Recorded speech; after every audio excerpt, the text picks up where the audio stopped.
김부각 토론을 한번 해보겠습니다. 김부가 모여서 각진 날선 토론을 한번 해본다라는 차원인데요. 김종대 전 정의당 의원, 부승찬 더불어민주당 의원 두 분 모셨습니다. 어서 오십시오. 안녕하세요. 네, 김부각 토론 어때요? 괜찮지 않아요? 각을 세워서 바로 생각한 겁니다. 점심 시간이 가까워서 네. 먹는 거 생각나요. 아이 그런데 지금 뭐 여러 가지 흉흉한 소문도 많이 들리고 또 민생은 또 굉장히 도탄에 빠져 있고 대통령은 특별하게 관심은 없어 보이고 이 난국을 어떻게 헤쳐나가야 되는 것이냐. 결국에는 정치에서 돌파구를 마련해야 되는데 어떤 대안이 있나 이런 게 굉장히 이제 고민이 됩니다. 앞서 저희가 민주당 전략기획위원장 천준호 의원께도 여쭤봤는데 이것부터 좀 여쭤보겠습니다. 김민석 최고위원이 얼마 전에 국방부 장관 교체 그리고 대통령의 반국가 세력 발언 이거 뭔가 국지전, 북풍, 계엄령 준비 작전이다라는 근거 있는 확신이 있다라고 얘기를 했어요. 자, 민주당 내부에서 지금 이거 어떤 정도의 밸류로 지금 판단을 하고 계시는 겁니까? 김민석 최고위원 이전에 네. 저희 국방위에서 이제 계엄과 관련된 우려의 기자회견을 했었죠. 이유인즉슨 지금 사실은 국내 정치적으로 상당히 혼란스럽잖아요. 국내 정치적으로 상당히 혼란스럽고 그 혼란을 돌파할 수 있는 길이 뭔가? 그러면은 이제 비상계엄밖에 없다고 보는 거예요. 근데 그거의 근거는 뭐냐? 결국 인사죠. 시스템적으로 완벽하게 갖췄다. 계엄법에 따르면 계엄을 건의할 수 있는 네. 두 명의 장관이 있죠. 그게 이제 김용현 장관과 네. 행안부 장관 둘이 계엄법에 따르면 이제 대통령한테 계엄을 건의할 수 있고 그 다음에 37 부대장 지휘관 자체가 이게 뭘 하시는 데인지는 아시죠?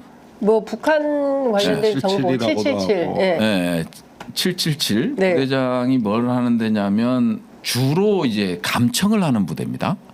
감청을 하는 부대인데 우리 서울의 봄에 영화에 나오죠. 영화에 예. 보면 막 감청해서 작전이 다 걸리고 그러잖아요. 그렇습니다. 예. 이건 지금 북한에 대해서 감청 활동을 하고 있는데 예. 이게 국내적으로 돌리면 상당히 위험해져요. 그래서 이제 37 부대가 777 부대 거기 지휘관이 또 충안고 출신이에요. 국방부 장관, 네. 행안부 장관, 네. 그 다음에 37 부대장 지휘관, 사령관이 이제 충안고 출신이고, 네. 그 다음에 아시겠지만 2017년 계엄 문건이 나왔을 때 합동조사본부장이 수사본부장인가 조사본부장인가요? 그래서 합동 수사 같은데 수사. 네, 수사본부장. 네. 예. 수사본부장이 누구냐? 네. 방첩사령관이에요. 그 방첩사령관이 누구냐 또 충안고 출신이에요. 예. 그러니까 완벽하게 인사적으로는 예. 우연이라고 치기에는 너무 이 충안고 친위 세력으로 이제 다 인사가 이루어졌거든요. 네네. 그러다 보니까 민주당 입장에서는 상당히 우려를 표할 수밖에 없는 입장으로 갔고요. 그걸 가지고 이제 기자회견을 하게 된 거죠. 그리고 네. 이제 뭐 이제 국지전 네. 얘기를 하는데 북풍조성 얘기를 하는데 합참이 할 직무를 안 해요.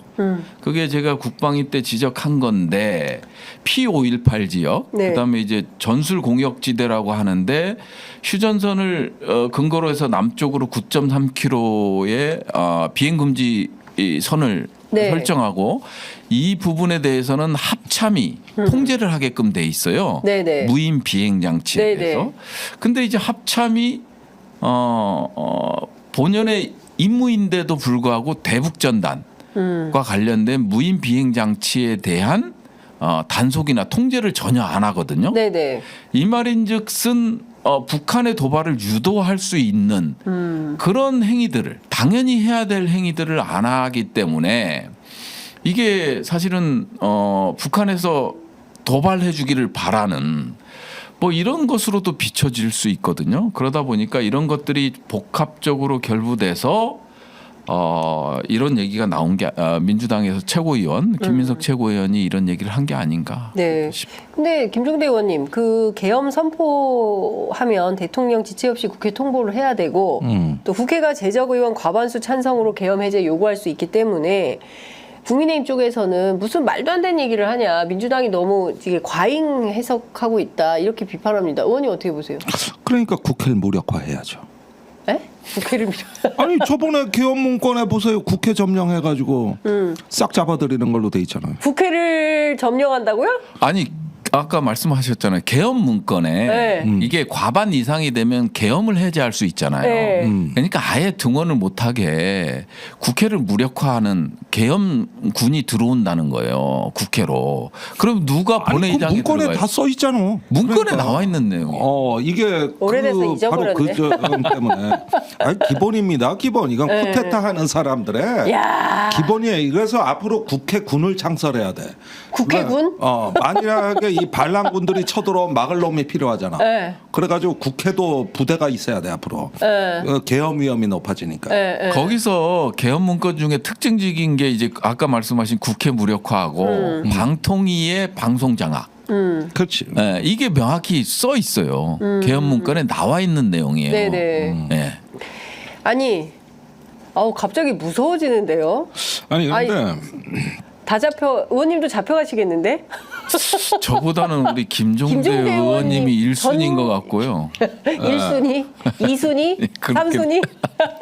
아니 그래서 우리나라도 폴란드처럼 제2국회 같은 구상할 만도 해요. 폴란드는 제2국회가 있잖아. 추첨제로 선출된 의원들 국민 무작위 추첨이죠. 그래서 아테네 민주주의를 모방하는 의외로 그 성과가 좋다는 얘기도 있어요. 뭐 그런데 어쨌든 그런 얘기는 그렇다 치더라도 이 김민석 의원이 근거 있게 확신한다 그랬거든. 맞아요. 예. 그런데 난 최근에 김민석 의원 말을 굉장히 내가 무게 있게 드는 게 정보사 사건이에요. 정보사 사건 그 최초 제보자를 그거를 김민석 의원이 최초 폭로한 거죠. 그렇죠. 그런데 이제 김민석 의원도 다까지는 못해요. 이렇게 보면 이게 국가 안보에 관한 사항이라 그러는데 네. 그 사건은 분명히 의혹이 있어요. 왜 야당 의원한테 제보가 됐을까? 무슨 의미일까? 그다음에 뭐 일본에 가서 신원식이 각서 쓴 거 국가안보라서 공개 못한다.